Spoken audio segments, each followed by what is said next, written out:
Welcome to our webinar on employee ownership trusts in action, how they work and why they are transforming businesses.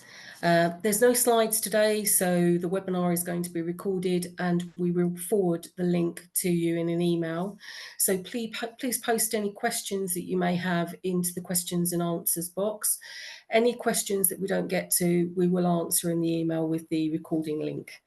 So my name is Tracy Grazioli. I'm the Head of Business Development and Strategy at UHY Hacker Young, and I'll be your host. So I'll be asking all the questions. And I must say, this morning we have a fantastic, brilliant panel here. And what I'm going to do is I'm going to hand over to the panel to just provide a brief introduction on themselves and their role. So if we could start with Ali first, please. Good morning. So I'm Alison Price, Chartered Tax Advisor and a Chartered Accountant, a partner here at UHY Hacker Young. I've been working with EOTs now for the last 3 years, seen vast number now through to completion. Work very closely with Emily. We've got a very good system going.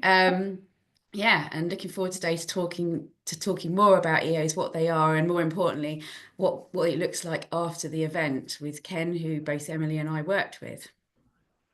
Fantastic. Thank you, Ellie. So over to Emily. Hi, yes, I'm Emily Alston. I'm an employee ownership consultant with Baxendale Employee Ownership.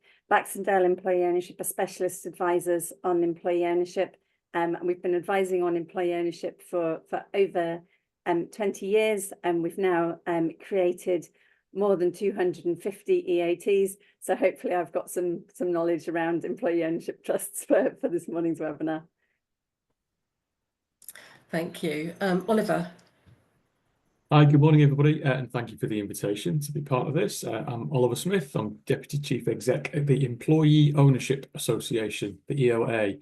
We're a not-for-profit corporate membership organisation supporting businesses explore the idea of employee ownership.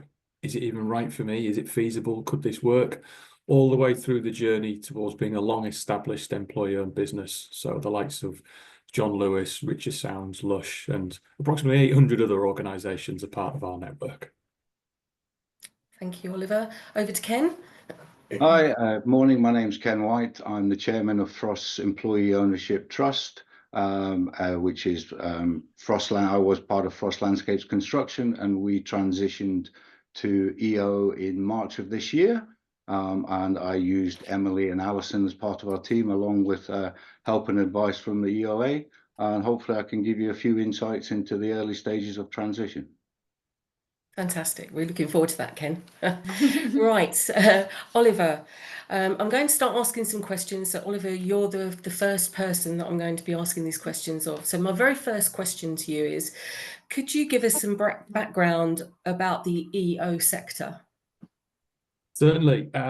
So employee ownership has been going around for many years. We've seen a significant increase since the introduction of what is known as the Employee Ownership Trust, the EOT, and that happened in 2014. What that brought in was a great level of awareness driven by the Nuttall Review of a couple of years prior, and the introduction of good tax benefits that related to that. What I'm going to say is that employee ownership trusts and employee ownership in general are not just solely about tax breaks. They are about fundamentally how a business can thrive and getting the balance for employees from moving from the state of employees to employee owners. So since 2014, we've seen significant growth. That growth average is about 37–38% year on year. As we see more employee-owned businesses, and we're fast approaching 2,000 in the UK now, that growth will continue. That growth is through awareness and through generally businesses communicating the fact that they've transitioned. And also there's a general interest in a better form of business within the UK economy, and employee ownership ticks a lot of those boxes. So we'll see continued growth, and especially when you get quality advice from the advisors that we have on the call today, such as UHY and Baxendale as well. Thank you. So what's happened in the last 12 to 24 months? And what do you expect the future to be in the key trends? Continued growth Certainly. So individuals on the call, you'll be made more aware about the intricacies of employee ownership over the next hour or so. But fundamentally, there are three models. There's a great level of flexibility. We see a lot of this drive through succession planning. So an entrepreneur, a founder, or founders, they're looking to the point of, when am I going to exit this business? And hopefully they're doing that succession planning in plenty of time. And they'll explore the idea of a trade sale. They'll explore the idea of a management buyout, but maybe they're looking for something different. Maybe they're looking for, I want to reward the employees that have got me or us to this point. They want to have a legacy for the organization. And also, one of the many benefits, I don't want to leave straight away. I don't want to sell up, leave day one, and then what am I going to do for the rest of my life? I actually want a gradual exit. And that's what employee ownership allows. And because of that, there's opportunities for all, and a mindset of a typical founder or founders looking to let go. That's where we see the reasons for growth. And that growth is going to massively continue because, as I say, society is looking for a better form of business, and employee ownership is certainly one of those routes. Right, now I've got a difficult question for you to answer. With the budget looming, are you expecting any changes or announcements that will affect EOs? So, as a reassurance, Labour manifesto, they have committed to doubling the size of the mutual economy. So the mutual economy, they include within that employee ownership trusts. That also includes social enterprises, community interest companies as well. So with that commitment, we would be hopeful that when it comes to the budget, that the current status and benefit of employee ownership trusts would be at least maintained. I cannot sit here, and I'm not going to sit here and tell you right now, everything's going to be fine. There aren't going to be any changes that could be detrimental, because I don't know that. But we would be, as an organisation, and we've been invited by government to be part of a coalition body of groups that help them with the development and the doubling of the mutual economy. So we're hearing all the right things. We're in conversation with the right political people, but we will see. Has to be my sitting on the fence answer. Okay, good answer. Can you tell me about your organisation and what you do, the EOA? Yes, certainly. So as I mentioned, we're not-for-profit corporate membership organisation. So Frost Landscapes, Ken's business, are members of ours, UHY, Baxendale, members of ours. So we support alongside the technical and professional advice that you get from organisations who are business to become employee owned. So with all those businesses that are members of ours, we introduce people to other people that have been there and done it, the Kens of this world, to understand actually what was it like, what did you go through, and really quite importantly, what was the emotional impact of letting go and selling your business, and what's it like? And if you were doing it again, what would you do? And equally, what wouldn't you do? And you can learn from others. And then once you are employee owned, what does that mean? You've now got a team of people that used to do their job. They're still going to do their job, but they're now employee owners. So what's the difference? Perhaps not much. The walls are still going to be the same colour. You're probably going to still park in the same car parking space. Things aren't going to change that much. That's fine, but the opportunity for change is there. So we help organisations do that. We have events that we host and various training courses as well. So it's about creating great employee-owned businesses for the future, so they're sustainable. Fantastic. Thank you, Oliver. Right, Emily, now your turn. Please, could you share a brief explanation of what an EO is? Yeah, sure. So an EOT, an Employee Ownership Trust, is a type of trust that was introduced, as Ollie said, introduced in 2014 with the intent to make it easier for businesses to become employee owned. There was already an employee owned sector in the UK before employee ownership trusts were introduced, but it was very small because it was quite difficult. People used repurposed employee benefit trusts and things that weren't quite fit for purpose for it. But employee ownership trusts made it easier for businesses to become employee owned. Employee ownership trusts hold the majority of shares in a business for the benefit of all employees. So it's the John Lewis model of ownership, but the John Lewis obviously is a huge organization. Most of the businesses that are using EOTs as an ownership model are SME businesses. So what it did, it made that John Lewis model of ownership appropriate and possible for SME businesses without there being enormous costs attached to that. EOTs are designed to provide long-term sustainable ownership of businesses in which the employees are able to benefit from a share of the profits that they create and have a voice in their the organizations that they work for. And that was the intent of it.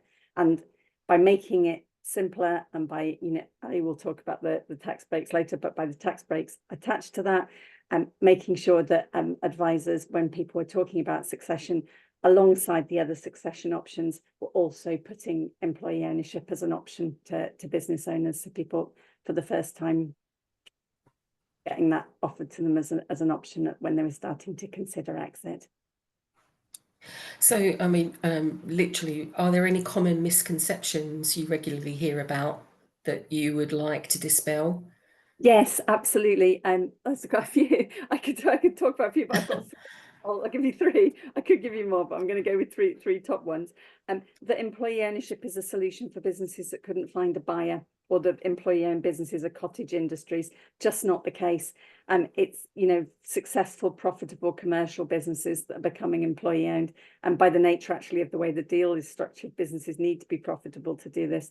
But it's not a last resort because people couldn't do it the other way. This is something that people are choosing actively to do because they want a different future for their business, an independent future for their business. The misconception that EO businesses can't be agile or make decisions quickly, that perhaps you have to get everyone together to make decisions, just not the case. What we're talking about is a form of ownership. So the way that businesses run day to day and are run by their leadership and their boards of directors doesn't change as part of this process. And another one being that EO businesses can't incentivize their senior people properly because somehow they might have to share profit equally. Actually, the opposite is true, because at the point that the shares are paid for, then there's no shareholders in the mix. And actually, employee-owned businesses are able to share much more widely with their people. The incentives they can offer senior people and the way they can incentivize people to come and join those organizations is much freer without shareholders in the mix than other organizations. So that's not the case. And although there are tax-free bonuses that can be paid to employees, and there are some restrictions around how those are paid in terms of all eligible employees being involved, employee-owned businesses are able to incentivize senior employees in all kinds of different ways outside of that.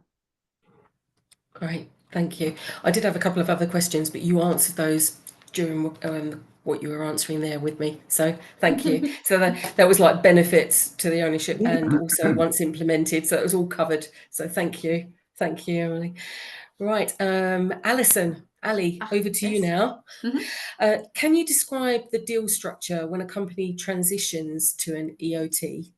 Yeah, of course. So if you've decided you're going to go down the EO pathway, then what we do here at UHY is engage with ourselves and Baxendales, and then between the two firms, you're assigned a team of experts led by myself and Emily, and then we'll see you through. So if I talk about maybe the headline phases of the deal, we start with the valuation. Valuation is key. It needs to be robust. It needs to be approved by the shareholders, and it's also going to form part of the tax clearance that we submit to HMRC. It needs to be justifiable, and it needs to be from the perspective of the vendors, the sellers of things, and also the trustees. So it's a really important starting point. So once we've got that valuation, we then take it a little bit further and it becomes involved with the design. So the design, we use the valuation to prepare a bespoke financial model. That bespoke model will make sure that takes into account the criteria post EOT, the affordability, that the company can continue to trade and pay off the debt to the shareholders, looking at the trends that the company's likely to face in the future, taking into account any risks that the company might face. So it's all encompassing. We're not just saying, oh, the company is worth this at today and that's what we need to make sure that the actual transaction itself is going to stand the test of time and the company is going to be able to continue to trade profitably and pay down the any deferred consideration. At that point, whilst we're part of the design is bringing in the legal team, Emily and her advisors, and ensuring that well, they'll do a fact find, ensuring that the EOT transaction that's been set up meets the criteria of the sellers. It's what they want. It's how they want their legacy to be. It works well with the team that are taking the employees that will be the owners on the other side. Between myself and Emily, we will also liaise with the team, the employee group, and make sure that they have enough communication to understand how it affects them and what the implications are afterwards.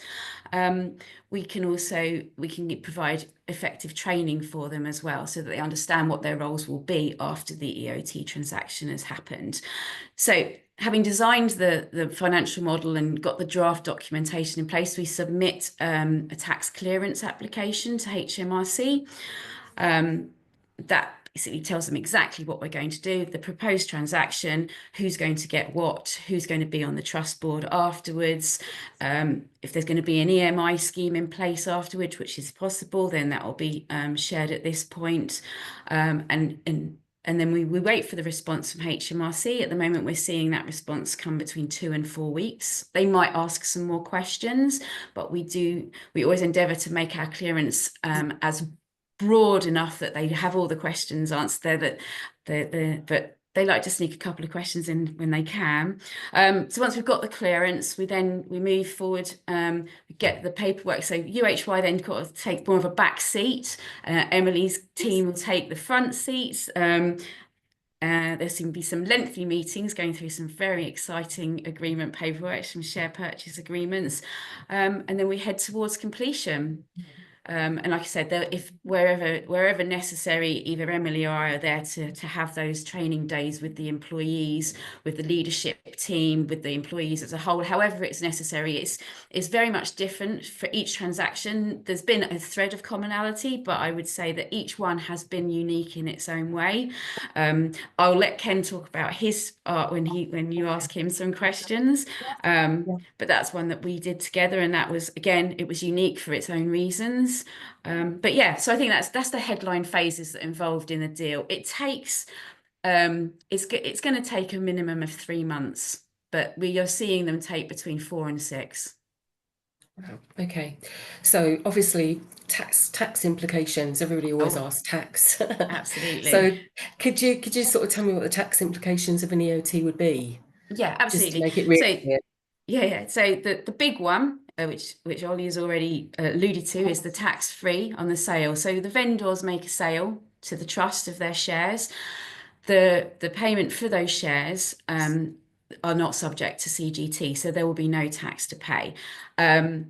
That doesn't mean it should not be the sole driver for choosing an EOT, but it's definitely one of the benefits. So it does mean that you maybe you don't have to. You can look at the valuation, because you know, to make the company to make it an affordable transaction, because you know that the company isn't going to, that you aren't going to pay any tax on that.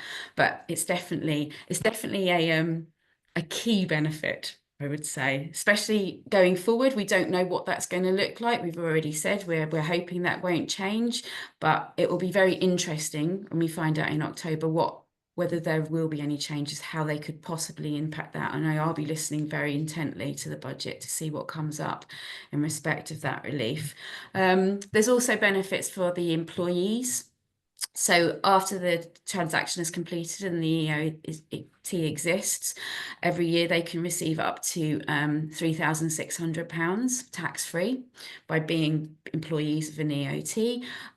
We are hoping that post-budget there is some look at that number, and if they are going to keep this benefit, they might look at that number, because that number has obviously been in existence for a while. It's not grown. It's been since 2014 that it was 3,600. So we would like to see that number go up, if anything.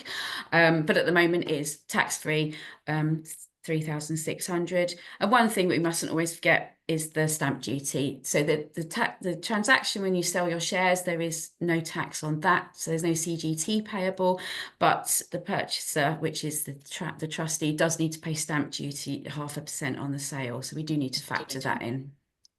Something that gets overlooked a lot. Okay, and what are the advantages of an EOT over alternative exit methods? Okay. Yeah, so I think Ollie already touched on this quite well, actually, because it's definitely up there with a trade sale, alternative to a trade sale or an MBO. The difference is here, and it just definitely shouldn't be looked as Ollie said, it shouldn't be that, oh, well, these two didn't work, so I'll go down the EO route. I think it definitely has its place as a viable alternative. If you've got a company and the manager, the owner manager, he wants to leave, but he doesn't necessarily want to leave straight away. He's got a fairly junior leadership team who are in the progress of developing. He's in the process of handing over the reins to them.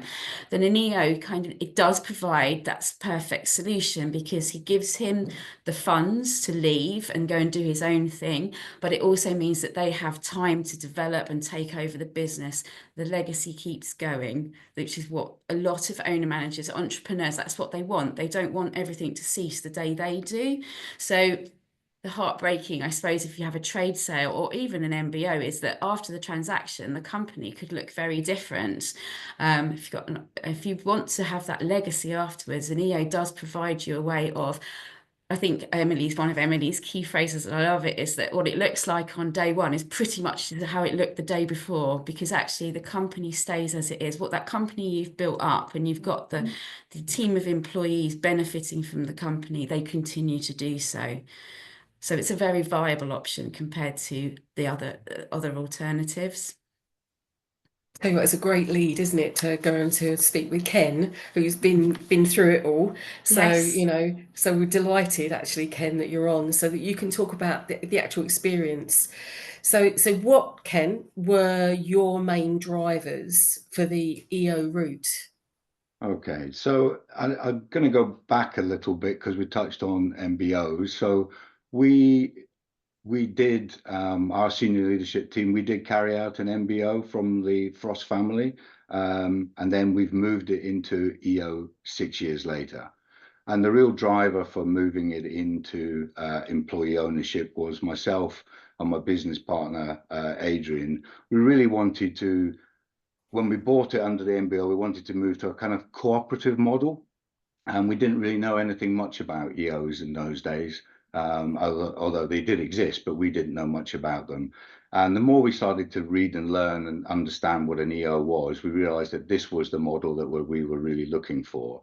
And what we were wanting to do was to ensure that the employees that helped us grow the company somehow benefited greater than the way that they currently were under the old system.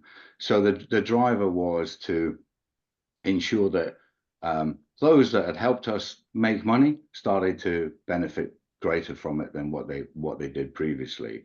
The capital gain side is, obviously that there's advantages to it, but I think that for every action there is an equal and opposite reaction, and I think people often miss that. If you did a trade sale, you may get 70–80% of your money up front, and the other 20% would get paid to you later down the road. So you don't pay capital gains tax, but it is going to take longer generally for you to get all the deferred income in. So there is some wealth erosion there. You do have to do all of the maths to fully understand this. But if you're thinking about doing this for capital gains tax, you're doing it for the wrong reason. That's not what employee ownership is about. It's about benefiting all the employees inside the business, and it's not about me or the other shareholders getting our money out tax-free. That was never what it was about for us. Right, okay. So how's things worked out since completion? Well, we transitioned in March of this year, so we've been relatively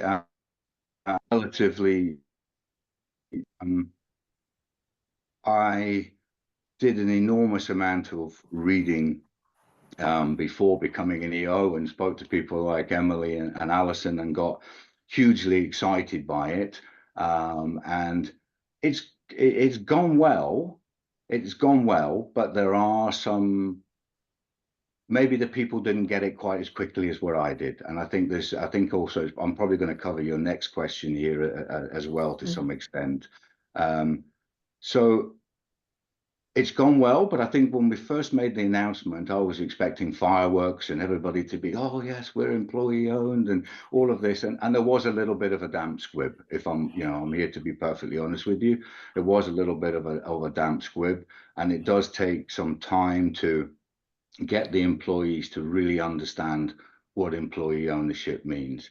And I think Alison touched on it, about the misconception that suddenly all the employees now run the business and we're never going to get anything done, and really it is the directors of the business that still run the business. So it's trying to get the employees to understand how they can impact the business positively, how we can share things with them, and really what does it mean to be an owner, or to be an owner amongst all the other employees that are owners, and how can they impact the future success of the business.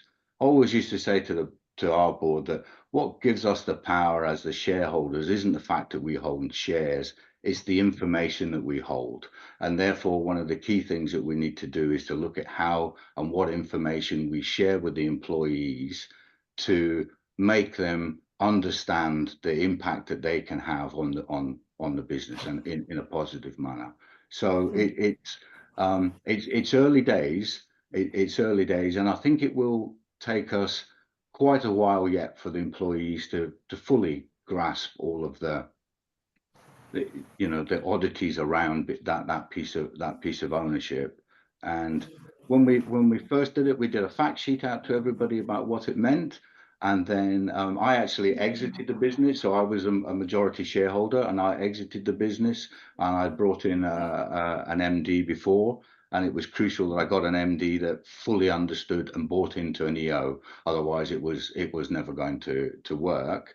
And he's carried out our first employee survey. And what's come out of that is that people still haven't quite got it all yet. So now what we need to do is this continual education of what it means to be in employee ownership. Wow. Okay. So looking back, covered a lot of ground. Sorry, but yes, no, that's really good. That's really informative. So looking back, is there anything you think you would have done differently to get, would be better? I think we had some oddities inside the business without going on to us too much. We had 3 shareholders. We bought one out, that left 2 shareholders. I was the majority shareholder, and the other, my other business partner, we were the only 2 directors inside the business. So when we completed the EO, we made some of our senior leadership team directors. I think if I was to do this again, I would bring them on board sooner than what I did. We were very much, they found out kind of like when it was a done deal, if you like, where it was a long way down the road. Mm-hmm.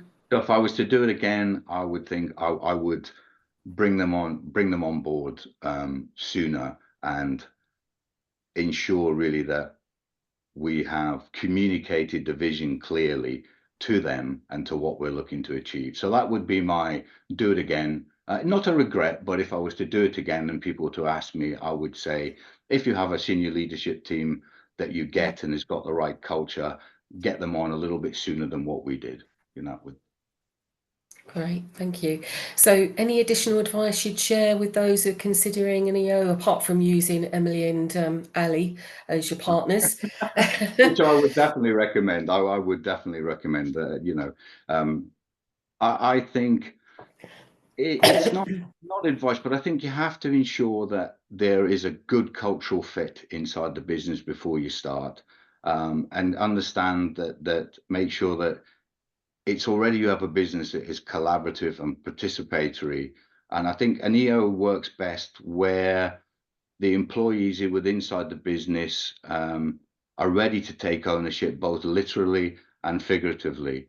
So I think it's about making sure that the cultural fit is correct there, and that it was very important to myself and Adrian when we moved over to an EO that the ethos of the business would very much continue, and there is something you can do inside of it, which was an expression of wish that we put in place, which was outlining where we were looking to take the business and what really was important to us in the business. So for example, we would looking to move towards not only EO, but potentially also to becoming a B Corp.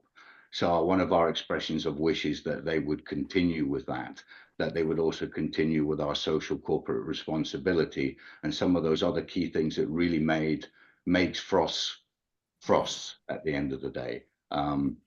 So I think that, and then I think prepare your leadership team, which is what I've kind of touched on to some extent.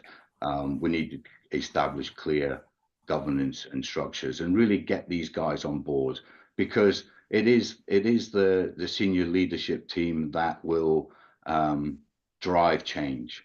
You know, they're the ones that will drive the change. The directors are accountable to all the employees, so that in itself does create a change. And in the big extreme of things, they're accountable to all the employees and can be removed by the overall trust. So I think that's my key is prepare properly for it, ensure a good cultural fit, communicate that vision clearly, and prepare your leadership team and put in place really where you're wanting to go. So I think the phrase has been touched on. Everything changes, but nothing changes. But we like the fact that if we brought a third party in, then and did a trade sale, then they come in with their own ideas. They strip out management, they strip out teams, they try to make the culture. But it was Frost continuing to be Frost, albeit with a new MD in place. But we had a kind of clear understanding of what is Frost, what are we, and where do we stand, and where do we want to go, and how can we bring the employees on this journey, and how can they will benefit from the success of the business. And there's Financial Freedom Day, I don't think has been a term that's been mentioned yet, but which is when the deferred consideration gets down, and that is the point where it really changes in financial terms for the employees. If you have a profitable business, yes, they can get the tax-free amount, which is great. But if you have a very profitable business, and now we are 85% employee owned, moving to 100% employee ownership in due course, the amount of profit that is available to share after it can be vast and can be game changing for your employees. And last bit of going on there is the age profile can affect things a little bit, in that if the deferred payment term is 10 years, you may have a number of employees that may be retired by the time that Financial Freedom Day is reached. And whilst it's there for the long-term benefit, I think it has an impact on your employees according to their age profile, I think, to some extent. If you're 55 years or 60 years old and you were planning to sort of retire at the old classic 65 years old, and the company doesn't reach Financial Freedom Day, those guys might have worked for you for 30, 40 years, and they're the ones that you would really like to see benefit the most. But you can put profit share schemes and everything else in place. You're not prohibited from doing that. It's just the amount that they get tax-free, which is a great benefit. But I look forward to the day that Frost has reached Financial Freedom Day, because I think that's a game changer for the employees. Interesting. So Alison and Emily, would you like to say anything about that last part, Financial Freedom Day, before we go on to the questions?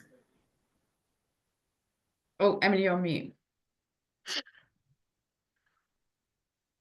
Yeah, I'd be happy to. I've actually, along with the EOA, been leading a course this week with a bunch of businesses who are just at the point now that they're about to reach that Financial Freedom Day, and it is a hugely exciting time and a time of next stage of employee ownership. And it's really important actually that the work that we do, that Ali and I do at the beginning of this, there is a transaction in this. There's a sale of shares, but the work we do is bigger than that, because it's about the long-term governance of organizations in employee ownership. And I think that's one of the things that we're really proud of, is right at the beginning of this, we're not just looking at the sale of the founder's shares, but we're also looking and putting those structures in place which will form the governance of the business once that sale of shares is out of the way, and when that business is sailing off into financial freedom and into employee ownership. But yeah, it's been at the front of my mind this week, because I've been talking to a bunch of businesses who are in that really exciting position of starting to say, you know, what are we going to do now? Because we're, you know, you have to be a profitable business to pay for the shares of your business. So at the point that the shares have all been paid for, you've got a profitable business that's now deciding, you know, we've got this group of employee owners, and how are we going to share the profits amongst them? Exciting times. Really good. Thank you for raising that, Ken. Right, the audience now have some questions. So we've got a couple here. One's from Hussein Ali. Do you have one attempt at clearance? Hoping you're understanding what that means. No, so that's, I think I sort of touched on that we submit a clearance letter. We try to make it as all-encompassing as we can. It's a very detailed letter, many pages. They will ask questions. They're likely to ask questions. Even if the information is in the letter, we find they do double check facts. But no, the clearance, then it starts the conversation basically. And we haven't yet had a clearance turned down. I think that's really what the question is there. So we may have had more conversations about the original letter and original application, but we've not had one that hasn't reached approval. I think I could add to that, Ali, that both Ali and I are really experienced in these tax clearances. And if we felt that something was sailing close to the wind on the clearance, we would be advising against that as we put the letter together. So, you know, and by the time we get to clearance, what we're submitting, we're really confident is something that HMRC are going to be happy with. Yeah. Yeah, that's a very interesting point actually, because our clearance is quite a long way down the route of the, you know, the steps I was talking about first. It's not the first thing we do. You will have had at least 3 meetings with either Emily and me before we even get to the stage of writing a tax clearance. The design will have happened. We will know what the plan is. Everyone will be comfortable with the figures. We're confident that the right people are in the right roles afterwards. So maybe that's why I'm being so like, no, of course we don't have things to say about it. It's because we do a lot of prep beforehand. So what we're sending to HMRC, we are confident in, and we are happy that is not flying close to any wind, as Emily said, but is correct. Great. So next one from Keith French. Can you have a part-owned EOT with previous owners still having an interest? We do. You do?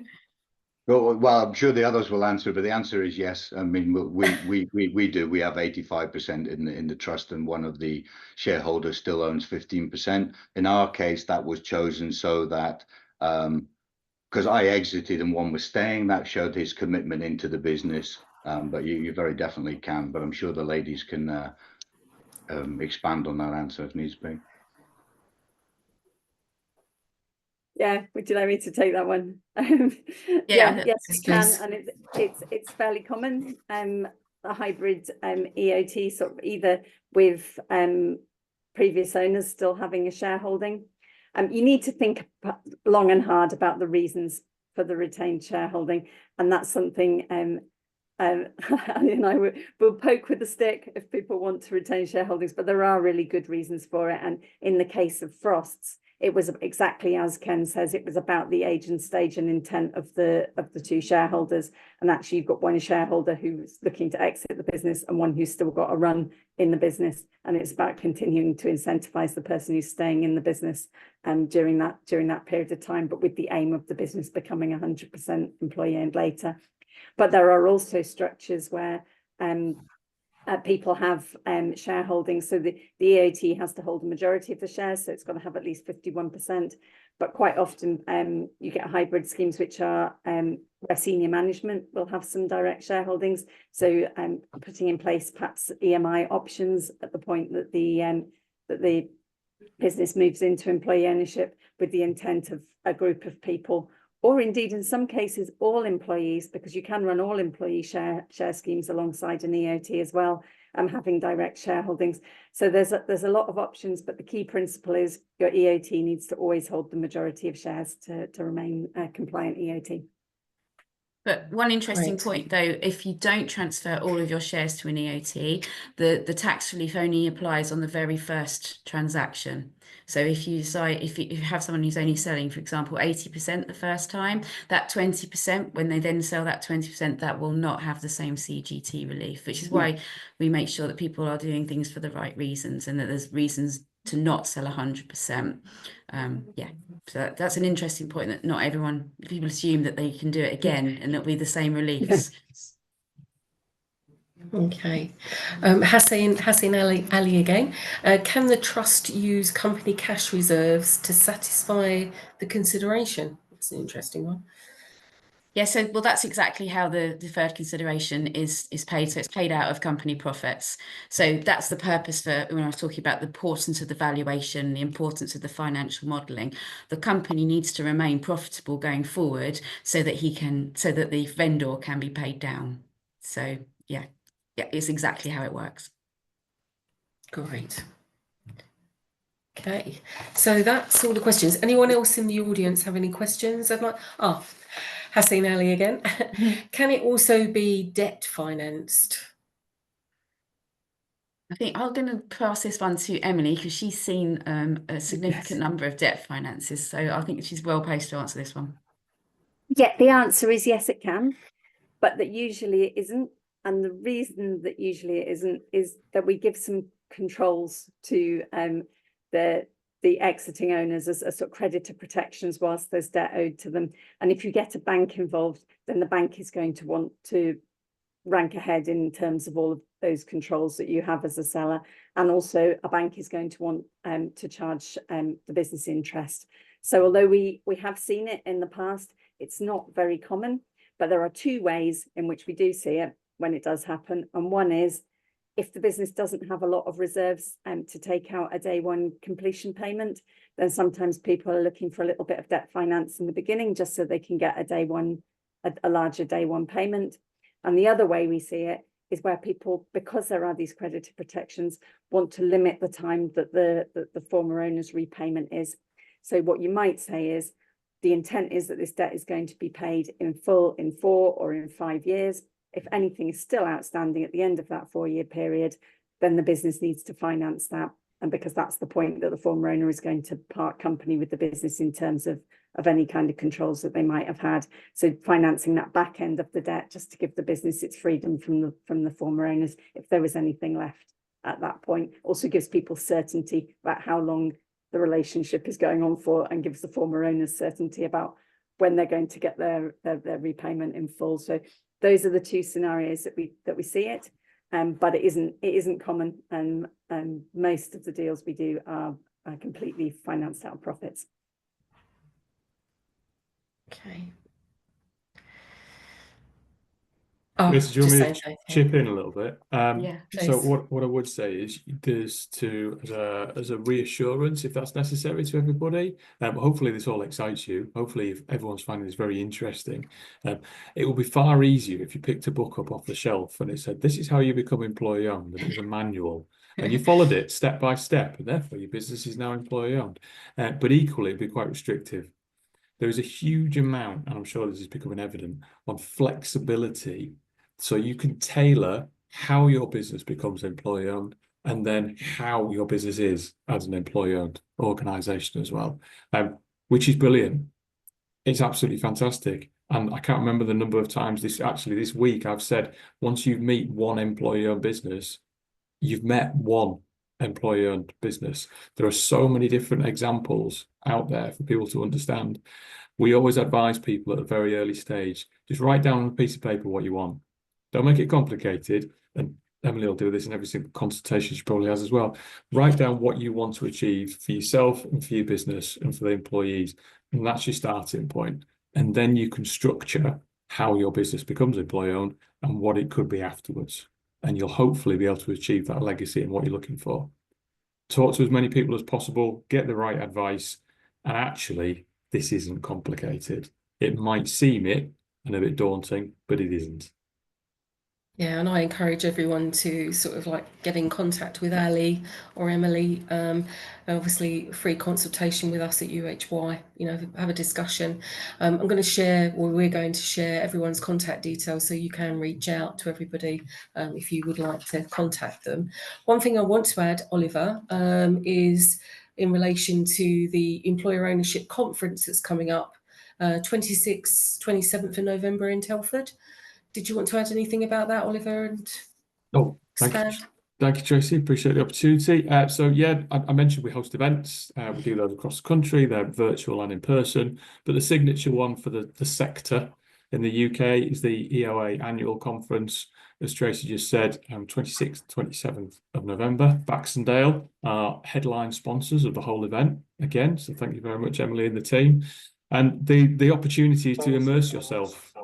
2 days, all things about employee ownership, and it just helps you move from your level of understanding and whatever stage you are at, it will move you forward. 850 plus people, plenary sessions, breakout sessions, all about employee ownership, and you'll come away with a far enhanced level of knowledge and also contacts that you can speak to from people like Ken who've been there and done it, and you can test your thinking. And we celebrate, we have a bit of fun. There's employee ownership awards thrown in the middle of that as well. You'll learn a lot and you'll enjoy it. So there's more information on our website if you're interested. Thank you. Anyone like a last word before we finish? No? Well, I'd like to say thank you to everybody. Been great as a panel. Really appreciate it. And thank you for everybody who's been listening. Appreciate your time. Ken, I've got to say a big thank you to you, because hats off. You're moving house, all the changes in your life, moving to Devon, you know, and spending the time on this. We greatly appreciate your time, and it's been invaluable, you sharing your experience. Yeah, So thank you. I am open to anybody that wants to get in contact by email, and if they want to pick up the phone after that, then I'm happy to talk through my experiences. But there's a very experienced team on here, and you can't go far wrong with the EO Association, with Emily and UHY. So good luck to anybody who's going to take this journey, and it's a fantastic journey. Enjoy it, and it is extremely flexible, as Oliver said. I'm surprised at how flexible it was. So yeah, take the stage, move to employee ownership. You won't regret it. Lovely. That's a great last line. So thank you very much, everybody. We'll be sharing the recording with you. Thank you. Have a good rest of the day. Thank you. Bye-bye. Bye.